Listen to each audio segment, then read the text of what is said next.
Assalamualaikum warahmatullahi wabarakatuh. Halo guys.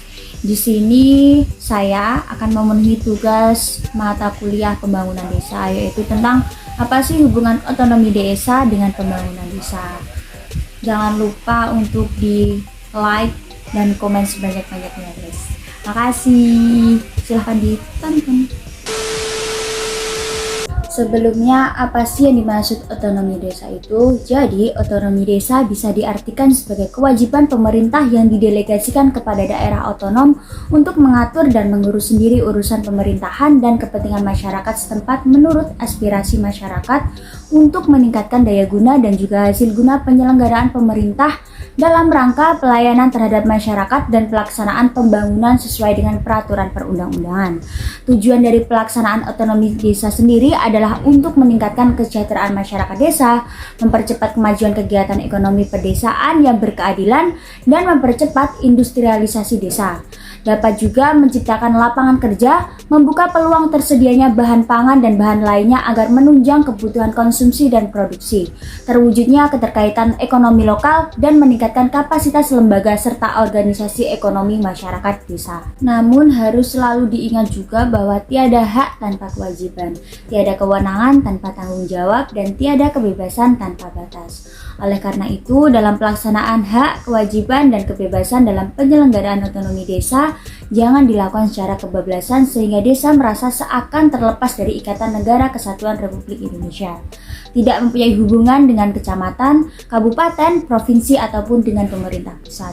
Bertindak semaunya sendiri dan membuat peraturan desa tanpa memperhatikan peraturan perundang-undangan yang lebih tinggi tingkatnya. Pelaksanaan hak, kewenangan, dan kewajiban otonomi desa menurut tanggung jawab untuk memelihara integritas, persatuan dan kesatuan bangsa dalam Ikatan Negara Kesatuan Republik Indonesia, dan tanggung jawab untuk mewujudkan kesejahteraan rakyat yang dilaksanakan dalam koridor perundang-undangan yang berlaku. Dalam pelaksanaan otonomi desa juga sebagai penerapan globalisasi yang dimana dengan cara memberikan daerah kewenangan yang lebih luas, lebih nyata, dan bertanggung jawab utamanya dalam menggali, mengatur, dan memanfaatkan potensi besar yang ada di masing-masing daerah. Pada saat ini, desa sudah memiliki Undang-Undang tentang Desa Nomor 6 Tahun 2014. Selain itu juga, desa mendapatkan dana langsung dari pemerintah pusat yang dapat dikelola oleh desa yang mana dana tersebut disebut dengan dana desa. Penerapan otonomi desa juga diharapkan dapat mengatur kehidupan daerah sendiri atau desa itu sendiri dengan cara mengoptimalkan potensi yang dimiliki desa tersebut. Dengan adanya otonomi desa, pemerintah pusat memiliki harapan agar pembangunan desa lebih cepat, di mana saat keanggaran dan kewenangan desa sudah sangat kuat dan tergantung bagaimana pemerintah desa mendorong masyarakat dalam dan berperan aktif dalam pembangunan desa. Dalam pembangunan desa itu sendiri harus ada yang namanya perencanaan. Menurut Graha sendiri, perencanaan harus disesuaikan dengan kebutuhan masyarakat yang nyata, dijadikan stimulasi terhadap masyarakat yang berfungsi mendorong timbulnya jawaban, dan dijadikan motivasi terhadap masyarakat yang berfungsi membangkitkan tingkah laku. Dalam perencanaan ada yang namanya faktor penghambat dan faktor pendukung. Faktor penghambat pelaksanaan otonomi desa adalah rendahnya sumber daya manusia dalam keterampilan, termasuk yang terlibat dalam penyelenggaraan pemerintah desa, rendahnya kelembagaan desa, lemahnya perencanaan, dan kurangnya sarana dan prasarana desa maupun mengenyam pendidikan. Secara umum, pelaksanaan otonomi desa belum berjalan dengan optimal karena ketidaksesuaian dengan peraturan yang berlaku. Faktor pendukung dalam pelaksanaan otonomi desa adalah faktor keuangan desa. Pengelolaan keuangan desa yang baik akan menghasilkan peningkatan pendapatan asli desa dan meningkatkan usaha-usaha pembangunan.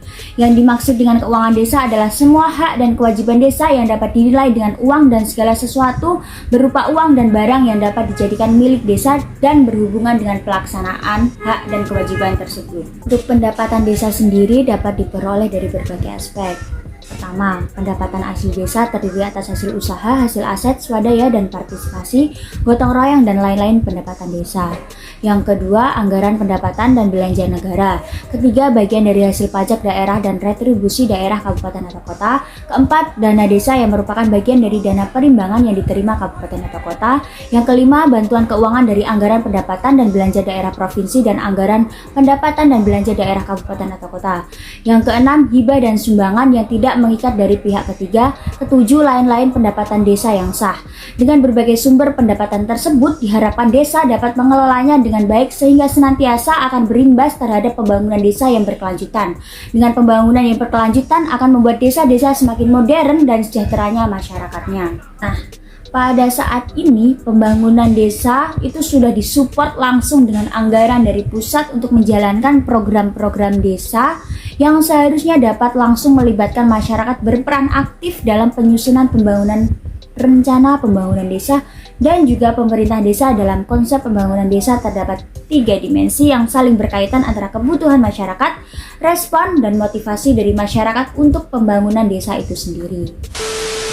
Oke guys, itu sedikit penjelasan dari saya tentang pembangunan desa dan otonomi desa. Kurang lebihnya dari saya, mohon maaf yang sebesar-besarnya. Terima kasih, jangan lupa ya guys untuk like dan komen sebanyak-banyaknya. Assalamualaikum.